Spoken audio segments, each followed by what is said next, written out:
Hello everyone, स्वागत है आप लोगों का हमारे इस नए YouTube चैनल पर, जहां पर आप लोगों को कंप्लीट इंफॉर्मेशन मिलने वाला है about GATE and engineering services examination. मैं आप लोगों को ये सारे टिप्स और ट्रिक्स बताने वाला हूं बहुत अच्छे तरीके से, क्योंकि मैंने बहुत सारे गेट के टॉपर्स और इंजीनियरिंग सर्विसेज टॉपर के इंटरव्यू लिए हैं। ठीक है, मतलब रैंक 1 से लेके बहुत ही टॉप रैंक्ड जो भी टॉपर्स आए हैं उनका मैं इंटरव्यू ले चुका हूं। सबकी स्ट्रैटेजीज यहां पर मैं आप लोगों के लिए कंफाइन करके लेके आ रहा हूं। So let us start.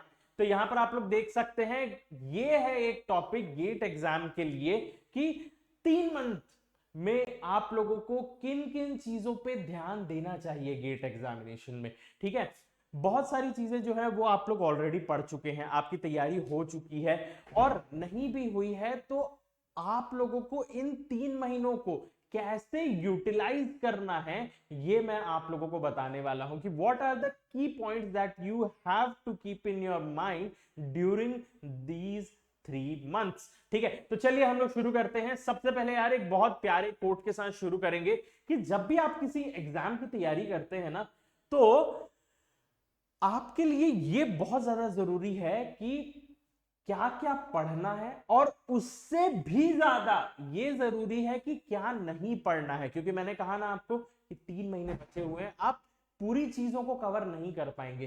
तो जो जो सबसे इंपॉर्टेंट चीजें हैं वो आपको बहुत ज्यादा ध्यान रखना है। कोट है, it is important to know what to study but it is more important to know what not to study. ठीक है, क्या नहीं पढ़ना है ये बहुत ज्यादा जरूरी है।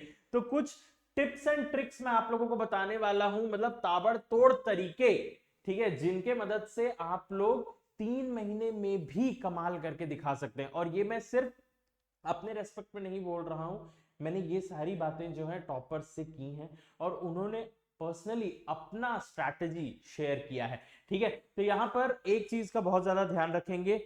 ये समझिए यार कि ना आपकी जिंदगी बदलने वाली है 3 महीनों में। तो 3 महीने में अगर आपकी जिंदगी बदलने वाली है और आपको जीवन भर का मतलब एक सिक्योरिटी मिलेगी, आपको एक जॉब मिलेगा, तो क्या आप अपना टाइम डेडिकेट करेंगे? ये आपको पहले डिसाइड करना है। आपको रेगुलरली 6 to 10 आवर्स देने हैं, 6 to 10 आवर्स प्रॉपरली देने हैं रेगुलरली। मतलब इस तरीके से आपको डिवाइड करना है अपने डेली कोर्स के साथ, जो भी आप लोग काम करते हैं उसके साथ साथ 6 से 10 घंटे देने हैं ताकि आपको मैक्सिमम आउटपुट मिल सके। देखिए यार, सबसे पहला काम है, ठीक है, आपको एनालाइज करना है। एनालाइज करो कि यार दिन भर में मैं कहां कहां अपना टाइम देता हूं। ठीक है, कितना देर मेरे को खाने में लगता है, सोने में लग रहा है, और एडिशनल एक्टिविटीज में कितना लग रहा है। क्योंकि जब आप एनालाइज कर लेते हो ना, तब आप देखते हो कि मैं को कहां कहां पढ़ना है, कौन कौन सी चीजें जरूरी है, कौन कौन सी चीजें जरूरी नहीं है, जिनको अवॉइड किया जा सकता है।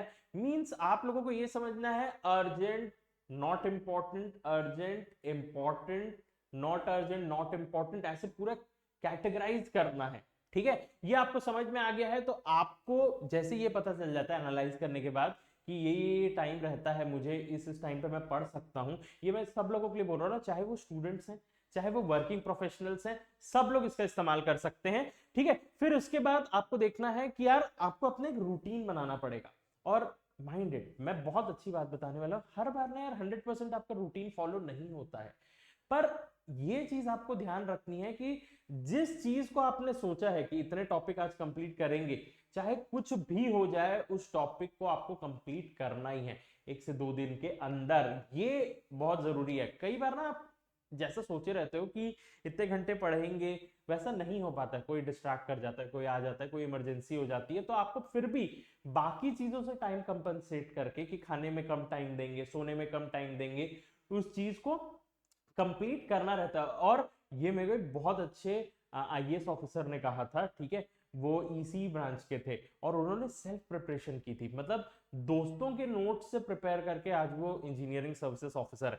फिर इसके बाद आपने अपना रूटीन डिसाइड कर लिया है, कैलकुलेट करना है कितने नंबर ऑफ मंथ्स हैं, कितने डेज हैं, और फिर आपको ये देखना है कि यार एक सब्जेक्ट को कंप्लीट करने में कितना टाइम लगेगा, एक सब्जेक्ट को कंप्लीट करने में आपको क्या क्या चीजों का ध्यान रखना है, और वो सारी चीजें कंप्लीट करने में कितना टाइम लगेगा।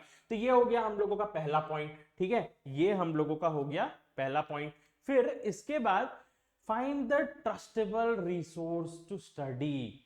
हर चीज कहीं से भी नहीं पढ़नी चाहिए, ठीक है। You need to focus on the material, ठीक है। आप अगर 3 महीने के ड्यूरेशन में, मैं एक एग्जांपल दे रहा हूं कि आप बुक उठा लेते हैं, जो भी आपका थ्योरेटिकल बुक है उसको आप उठा लेते हैं अपने रेस्पेक्टिव सब्जेक्ट के, तो पूरे 3 महीने में सिर्फ वही खत्म हो पाएगा, पर इससे आपका गेट एग्जामिनेशन नहीं निकलेगा। गेट एग्जामिनेशन में आपको पीएचडी नहीं करनी है, किसी एक टॉपिक पे पीएचडी नहीं करनी है। जो भी आपको पढ़ना है, ठीक है, माइंडेड, जो भी आपको पढ़ना है concise and correct to the point चीजों को ही पढ़ना है, ठीक है। तो यार ट्रस्टेबल रिसोर्सेज का इस्तेमाल करिए, अनअकैडमी का इस्तेमाल कर सकते हैं या आप, और कहीं भी जो भी आपके पास मटेरियल है ना मार्केट में अवेलेबल, उन सारी चीजों का आप लोग इस्तेमाल कर सकते हैं। फिर avoid reading any new topic. यार ये कोशिश करना कि ना नए टॉपिक्स, मतलब देखो होता क्या है ना साइकोलॉजिकली, गेट एग्जामिनेशन या कोई भी competitive examination is more about revision. मतलब ये आपका 1 डे बिफोर वाला एग्जाम नहीं है जो आप सेमेस्टर में किया करते थे। आप पढ़े, ठीक है, आपने पढ़ा उस टॉपिक को, फिर आप ये देखते हैं कि यार इसको रिवाइज करना है रेगुलरली ताकि ये आपके माइंड में फिट हो सके। तो इस चीज का बहुत ज्यादा ध्यान रखना, ठीक है, कि कोई भी नया टॉपिक मत पढ़ो, जो पढ़ लिए हो गया है, उसको रिवाइज करो, फ्रीक्वेंटली रिवाइज करो, ताकि इस टॉपिक से कुछ भी आएगा आप जरूर बना सको। एक और चीज का ध्यान रखना है यार, सारे टॉपिक्स कंप्लीट करना बहुत जरूरी है, क्योंकि गेट एग्जामिनेशन में ना सारे टॉपिक्स टच हो जाते हैं। ओके, तो ये एक बात हो गई। फिर इसके बाद सबसे सबसे सबसे इंपॉर्टेंट, गीता। क्या है ये गीता?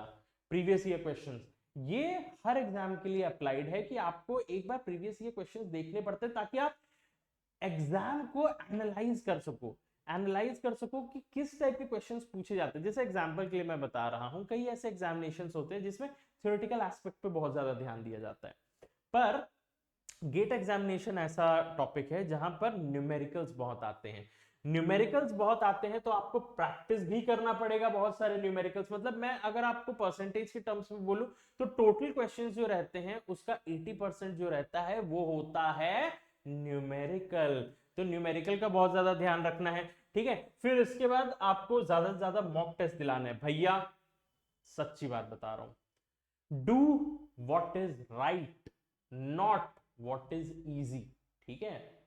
जो सही है वो करो, चाहे वो इजी हो चाहे वो डिफिकल्ट हो। और सही क्या है? सही है टेस्ट दिलाना, ठीक है। ये सारे टॉपर्स, चाहे वो गेट के टॉपर्स हैं, ईएससी के टॉपर्स हैं, चाहे वो आईएएस भी हैं, ठीक है, मतलब यूपीएससी सिविल सर्विसेज के भी टॉपर हैं, मैंने सबका इंटरव्यू लिया और उनके मुंह से सिर्फ एक बात कही सुनी है मैंने कि यार मॉक टेस्ट दिलाना पड़ेगा आपको, मॉक टेस्ट बहुत अच्छे से दिलाना पड़ेगा। तो ज्यादा से ज्यादा मॉक टेस्ट सॉल्व करिए, ठीक है।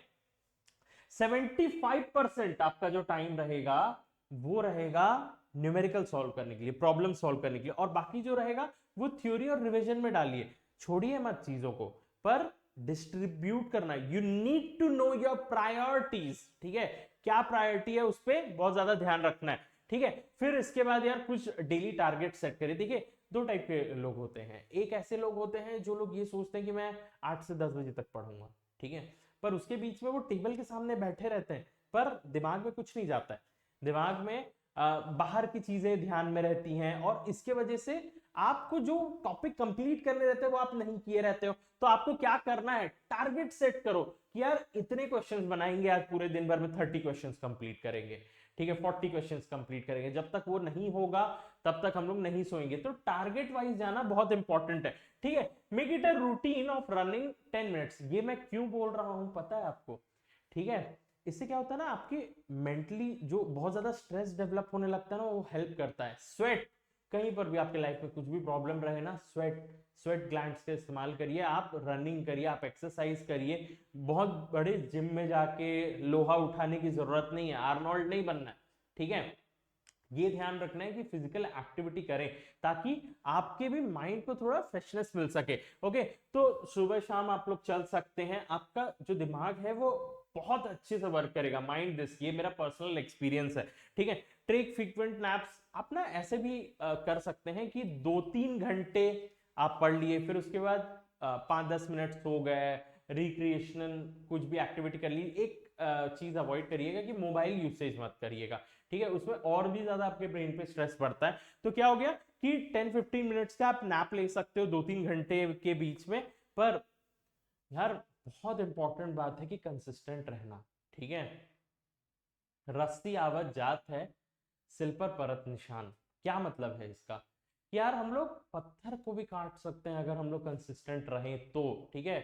तो यार ये बहुत इंपॉर्टेंट चीज है जिसका ध्यान रखना है कि कोई भी चीज आप रेगुलरली करते रहो सेट पैटर्न के साथ, तो वो आपकी लाइफ को बहुत ज्यादा इंपैक्ट करेगा। एक बात का ध्यान रखिए यार, ये सिर्फ एक एग्जामिनेशन नहीं है, ये आपको ना लाइफ में आगे बढ़ने के लिए हेल्प करता है कि ना किसी भी चीज में सक्सेसफुल होने का क्या तरीका है, क्या तरीका है।